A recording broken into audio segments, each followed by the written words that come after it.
guys, it's time for another TNA Impact show, and this is number 57. This is basically the Impact that is 2 weeks out from the next pay-per-view, which is against all odds.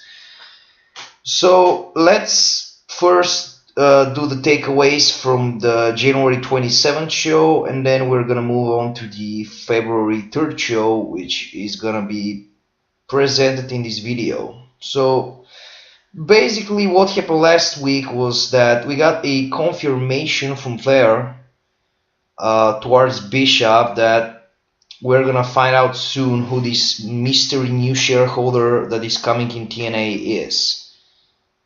Then we got the Pope and Morgan telling Beer Money they should switch their attention to AJ, Daniels, and Cass, and that they're gonna deal with Sting and Lito. Later on to the show, we got Beer Money involved with the new, I guess, babyface alliance.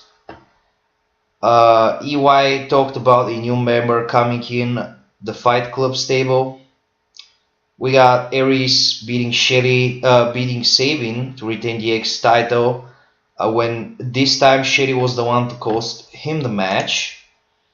Then later on to the show, we got a segment where Sting proposed to the Pope to have a match with Morgan. If Sting wins, he's the #1 contender. If Sting loses, he won't bother Pope again. And that was the main event of the show. Then we got Brother Ray, or Prize Fighter Ray, which is his new name, have a confrontation with Devon and laying out both of Creed and Jordan, who are basically Devon's goons. Then we got a tag team segment where it began with Crimson against Abyss. It ended in a DQ. Gunner interfered. Joe made the save.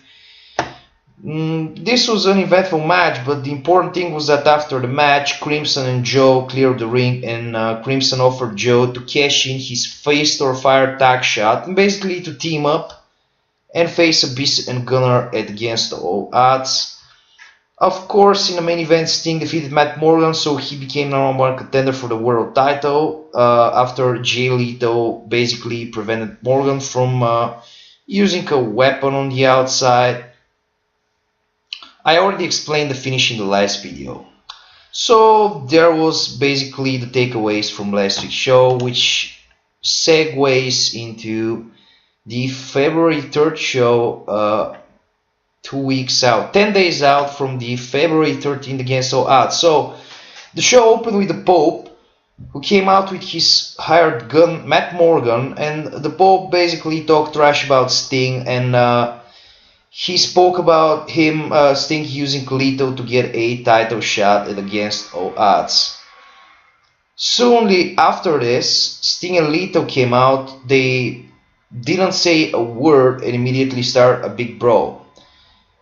Bishop came out and started shouting. He ordered security to stop this brawl and basically booked them in a tag team tables match for tonight. So 2 weeks ago, the show opened in the same fashion, but the Pope denied this challenge from Sting and Lito and switched them to face Beer Money, since the Pope at this point of time defended the title on the last week's show, which was the Fallout show from Genesis. So this is where we do the tag team match 10 days out from the pay-per-view.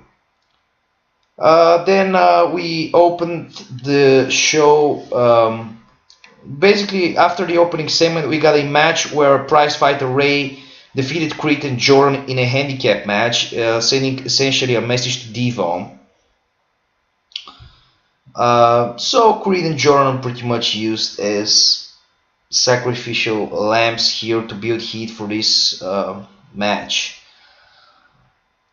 Then we got a singles match. Jeff Hardy defeated Kid Cash. Of course, this is the purpose of this segment is for Hardy to call out RVD, and basically Hardy wanted to know who his friend is. Last week RVD talked about that his best friend is gonna come in soon enough, and that he turned on RVD. This was his plan all along. So Rob Van Dam came out and he said that Hardy may find out against all odds where they meet one-on-one. So basically this is like an informal announcement for their match. And this is a tease about this new person that may come in on RED's side.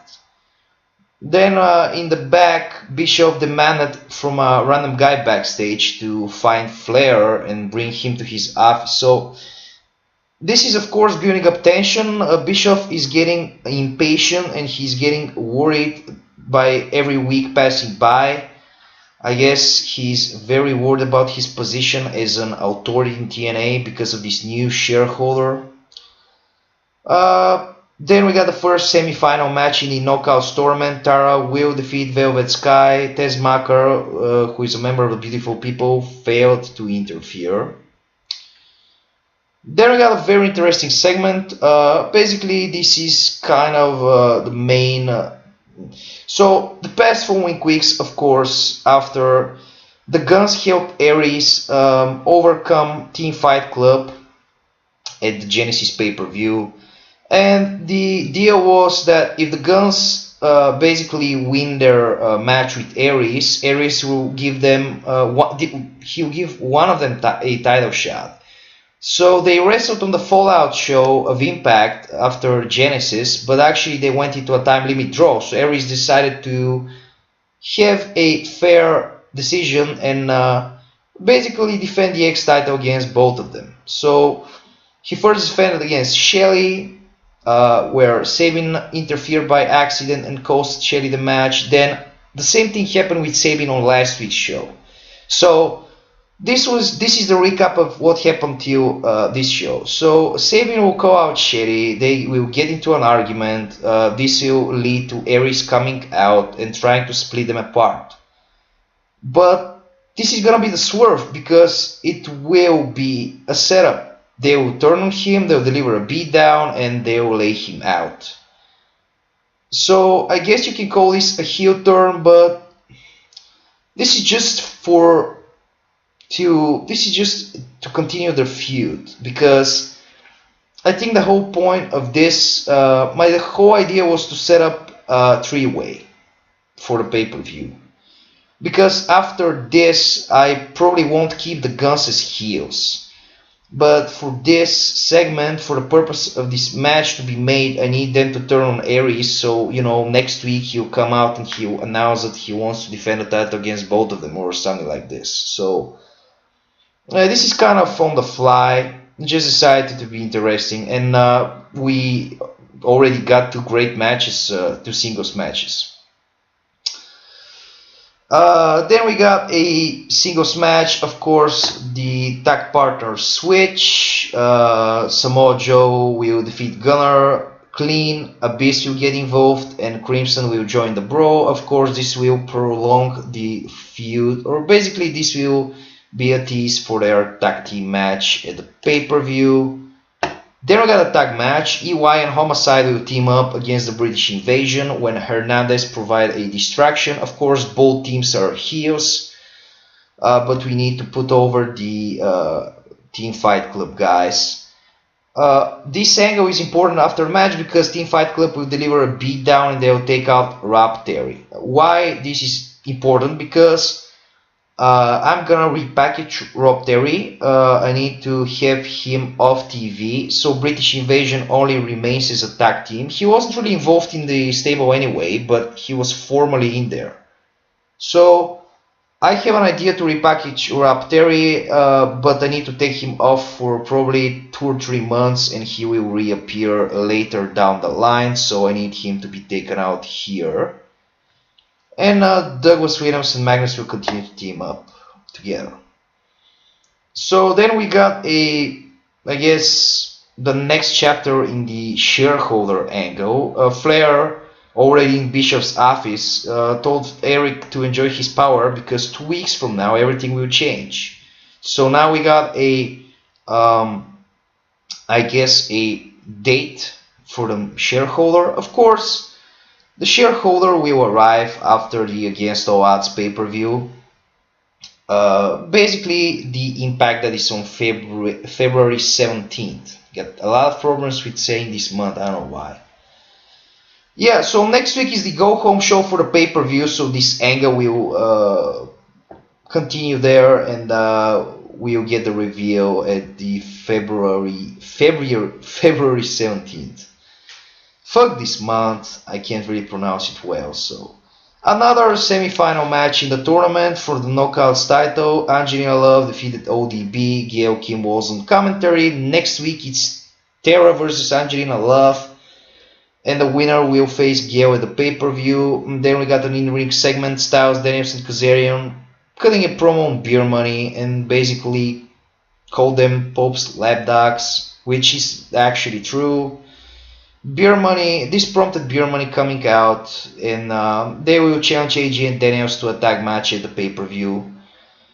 So, of course, this was ordered by the Pope, who last week told Beer Money to deal with Styles, Daniels, and Kazarian. So, I guess Pope is kind of worried about this new babyface alliance, since him and his world congregation are running the show, so he wants to keep all the baby faces down. So Beer Money should be the one to take out this new stable, I guess.